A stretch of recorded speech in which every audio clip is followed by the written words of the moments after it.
коли я відправляюсь в рейс, я читаю «Отче наш». Була диверсія потягу і були вибухи. Біля 40 хвилин тривали. 40 хвилин тривали вибухи. Так. Коли було дуже страшно, нам не можна було показати, що нам страшно. З переляку могло що угодно бути.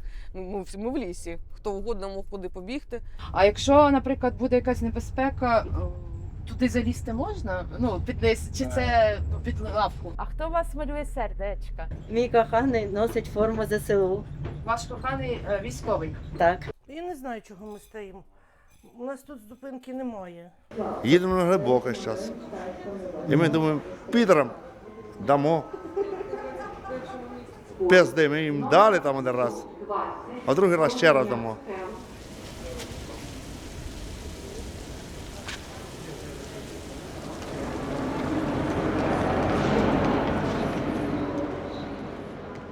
Починаючи з другої половини 25-го року і до сьогодні, Росія одним з основних об'єктів своїх ударів вибрала інфраструктуру Укрзалізниці. Регулярно ми бачимо в новинах про те, що обстріляли чи то депо, чи то підстанцію, чи навіть пасажирські поїзди.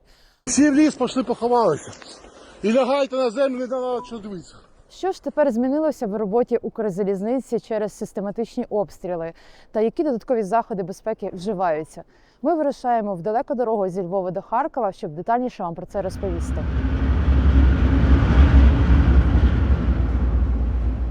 Їхати ми будемо з бригадою залізничників, яка ще восени 25-го року мала досвід екстреної зупинки потяга та евакуації пасажирів. Тоді на їхньому шляху з Харкова до Перемишля відбулась диверсія з підривом вагону з боєприпасами. Важливо додати, що репортаж ми знімали ще наприкінці зими. Відтоді, протягом березня, екстрених зупинок на залізниці значно побільшало через часті атаки російських безпілотників.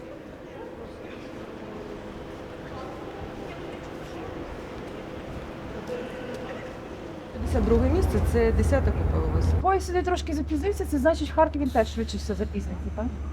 Не обов'язково. Да. Ну, у нас в Києві бо дуже велика стоянка, там може скоротити трошки це- час. Да. А запізнилися, бо чекали когось там. На кордоні. Прикордонники трошки притримали.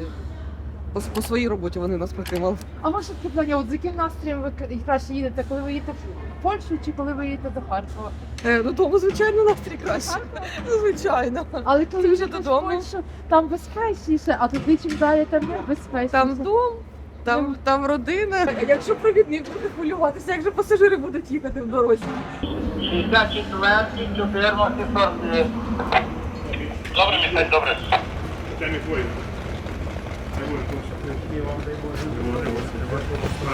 Нічого, їдемо на Дніпро проважаємо. Ой, знімають. Кореспонденція, так. Щасливо вам. Всього найкращого, до побачення. Побачення. Місто номер хвоста 286, 19.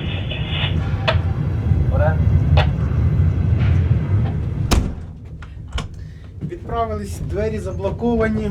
Все, можемо їхати спокійно.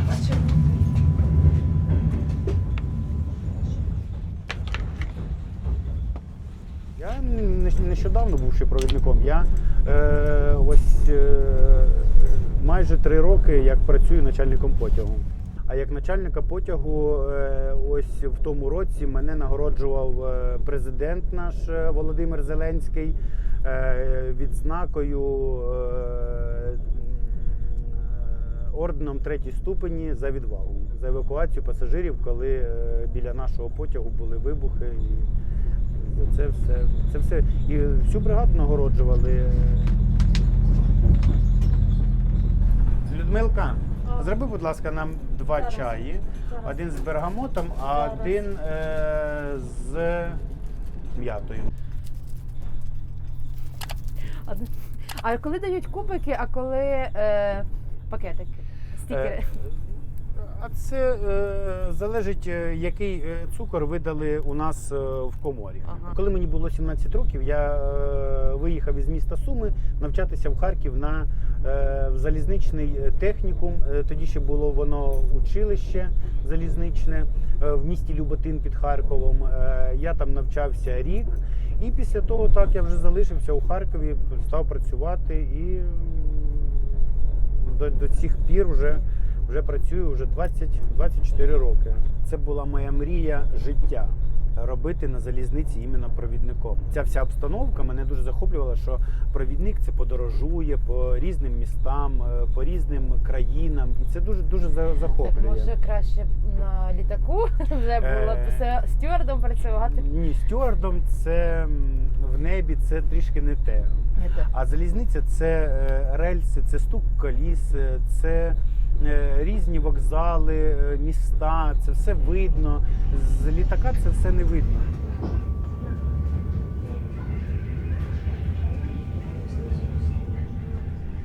Ти включила, так? Ну, в автоматі, да? да, 22 градуси виставлено, нормально ж? Так, 22 градуси це Хай трошки тут нормальна температура, так. Це наш Крюковський вагонно-будівний завод. Дуже зручно, що тут кліматична установка, не кондиціонер, а клімат-установка, котра працює в автоматичному режимі і підбирає температуру комфортну для пасажирів в усьому вагоні. Тобто немає у нас такої або дуже жарко, або дуже холодно. Ноші теж є в кожному потязі, це обов'язково для таких от випадків, як обстріли і так далі. Я пам'ятаю, у 22-му році то вікна в всіх поїздах були заклеєні плівкою. Тепер дуже давно немає. Вирішили, що це воно не захищає? Я думаю, в цьому немає потреби, тому що зараз практично в усіх вагонах склопакети, а склопакети вони не розлітаються, вони за счет плівки, яка знаходиться в них, просто тріскається і не розлітається як звичайне скло. Я ще бачила, що перевідники дуже часто закривають в цьому коридорі оці шторки. Це якось пов'язано з заходами безпеки? Ну так, ми закриваємо усі вікна в темну пору року, в темну час доби, так, щоб не відбивало світло на вулицю, і ми тоді йдемо, як вночі нас ніхто ніде не бачить. Є ж керовані шахеди, з камерами. Так.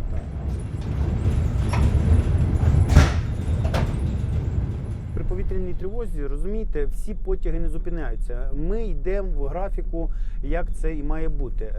Єдина зупинка можлива, це якщо є ракетна небезпека. Потяг зупиняється у випадку, якщо є повідомлення, якщо ви чули, дуже багато останній час таких повідомлень про замінування потягу.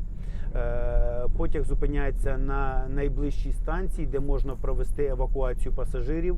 Ми евакуюємо пасажирів, викликаємо поліцію, викликаємо мінерів. Якщо, наприклад, у вас там за кілька десятків кілометрів якийсь населений пункт, де є попередня інформація, що це в нього летить в ту сторону шахет, що поїзд буде зупинятися? Ми можемо зупинити поїзд, так, ми можемо зупинити потяг і зачекати, коли минеться ця небезпека для потяга і для наших пасажирів, так, звичайно.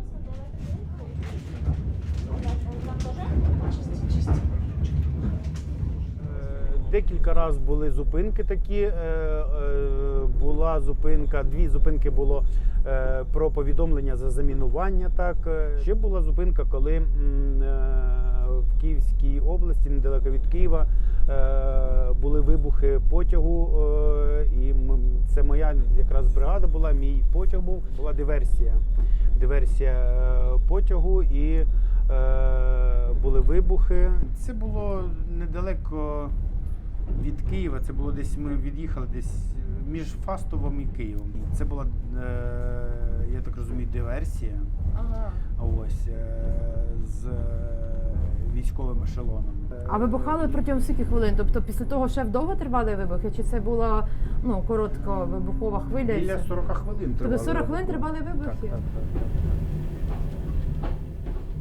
Була команда виходити в ліс, ми вийшли, виводили людей до лісу. Хто з дітьми був, хто з чим, брали ковдри, брали воду їм, накривали діточок. Була якась така місія, да, щоб виводити їх, заводити, згуртувати, щоб вони не розбіглися, опять же, тому що з переляку могло що угодно бути. Ми в лісі, хто угодно мог куди побігти. Всі пасажири слідували інструкціям провідника.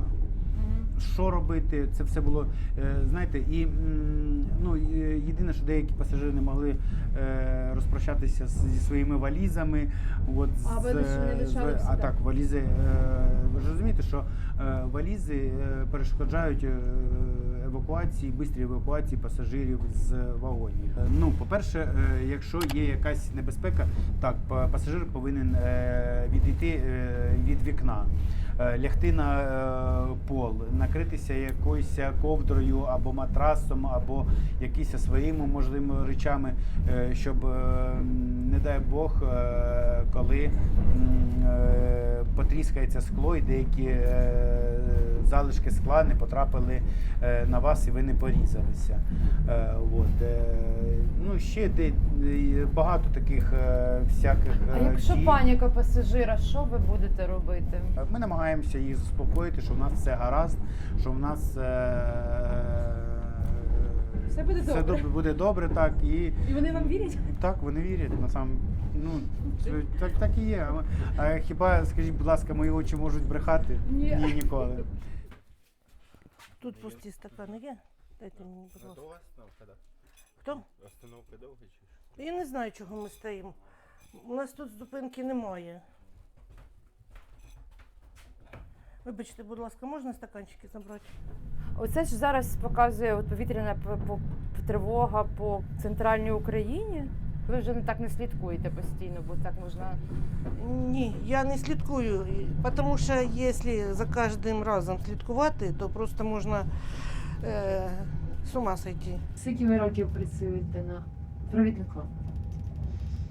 Більше 10 років, десь 15 років. А раніше ким? Раніше там працювала нянечкою в садіки. Це легше, нянечкою в садіки чи провідником? То ж різні професії, а почти однакові. Там дітей треба нянчити, а тут пасажирів. Тривожні, всі тривожні. Із-за того, що обстріли, то ми буває частенько запізнюємося. Тому вони розстраюються, бо запізнюються на другі поїзда. А так всі нормальні, всі їдуть, спокійні пасажири. Для нас саме необхідне, ми маємо вогнегасники на вагоні, аптечки воєнні, там, де ми маємо якісь средства захисту. Отак. От. І ви вмієте цей Жгути, турнікети, ми проходили навчання, ми їздили на курси в Люботін, оказувати першу допомогу. А коли я відправляюсь в рейс, я читаю «Отче наш». Да.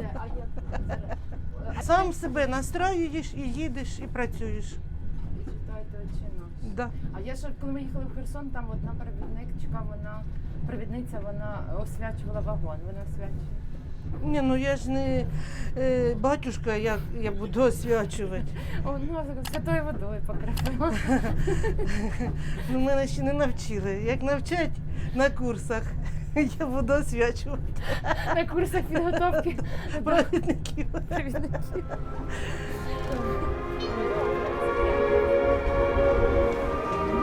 Пані Олена, ваш документ, будь ласка. 45-те місце. Це в 4-му купе, верхня полиця, ліворуч.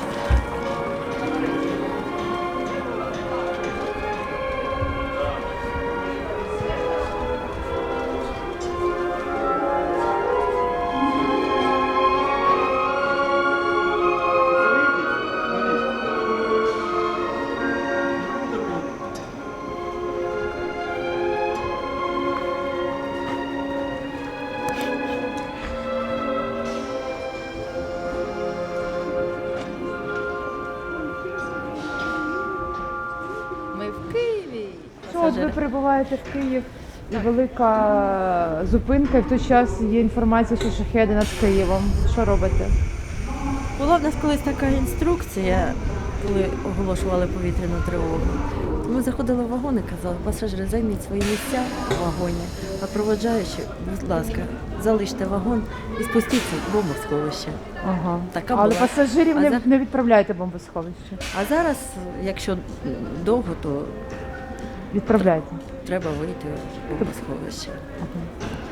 ми не боїмося. Я працюю в місті Ізюмі, ми 2 рази підпадали під обстріли, і це вже як спосіб життя. Але просто зараз дуже почастішли обстріли залізниці, да, ви все одно їдете залізницею. Їдемо, а що треба жити, виживати, ми сильні, ми Україна. Вибачте, бо він зараз...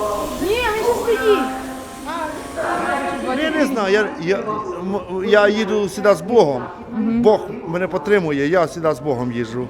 Я не знаю, як воно там Буде. Да. Я сюди з Богом. Напереду з Богом, кругом з Богом. Їдемо на глибоке зараз. І ми думаємо, підрам дамо. Пизди, ми їм дали там один раз, а другий раз ще раз дамо. Заходьте, будь ласка, хто їде? А вже будемо їхати? Да. Ой, гарної вам дороги, ми з вами в Да. одному поїзді. Давайте. Сина, давай, пока. Жанночка. А, так ми всі.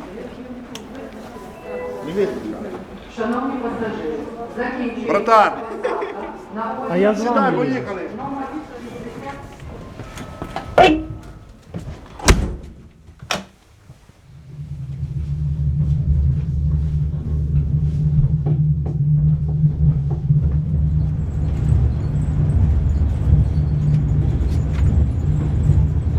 Це ваш світшот?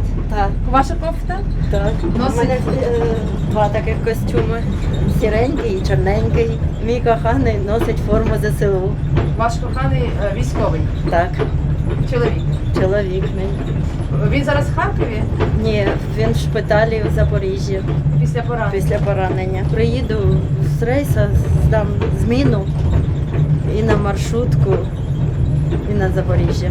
Це мені в прошлому році чоловік доставку замовив. Букет квітів, медведика, у медведика було це колечко. Коли було дуже страшно, нам не можна було показати, що нам страшно. Ми евакуювали маленьких діток, жіночок. Дітки навіть по дню від роду було. Вивозили таких дітей і тваринок. Це в 22-му році. Так, це в 22-му. Тоді не можна було показати, що страшно. А зараз ми вже звикли. Була в мене при евакуації маленька дівчинка. Стукнули в двері в тамбурі. Вона впала на пол і почала кричати, на підлогу, і почала кричати «бомблять». То ми з напарницею її заспокоїли. І, знаєте, як бабусі, як матуся до дівчинки, і вона заспокоїлась.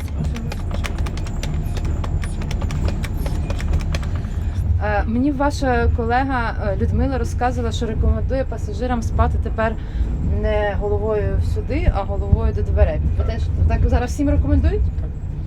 Щоб не полетіли вікна.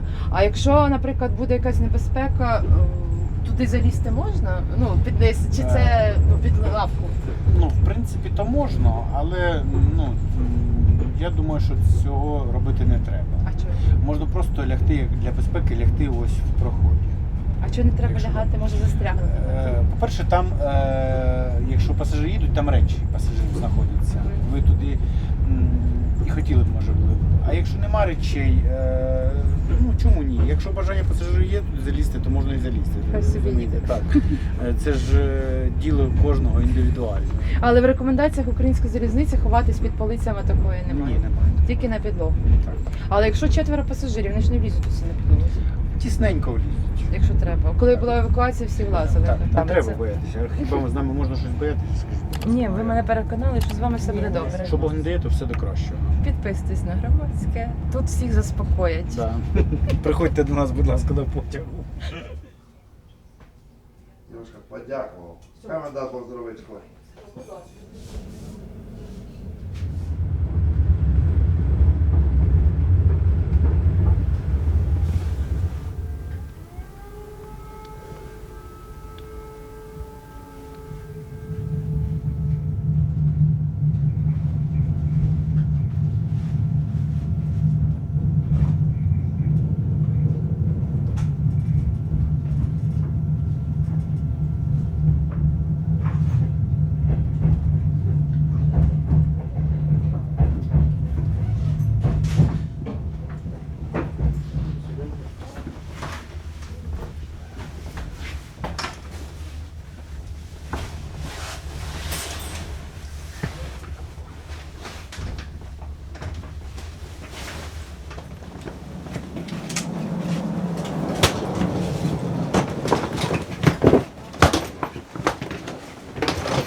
Шановні пасажири, будьте уважні. Електропоїзд Харків-Ізюм подано до 6-ї платформи. Електропоїзд Харків-Ізюм подано до 6-ї платформи на 12-ту колію. Час відправлення 6 година. Ми в Харкові, 6 ранку. Потяг прибув за графіком. Попри те, що зі Львова виїхав за затримкою, але нас догнав цей час по дорозі. Ми не виспані, але задоволені, що дорога прийшла без ексцесів. Єдине, що в Полтаві нас розбудила гучна тривога за вікном, але все добре. Шановні пасажири, будьте уважні. Тривогу 6403 Харків-Ізюм буде відправлено від 6-ї платформи.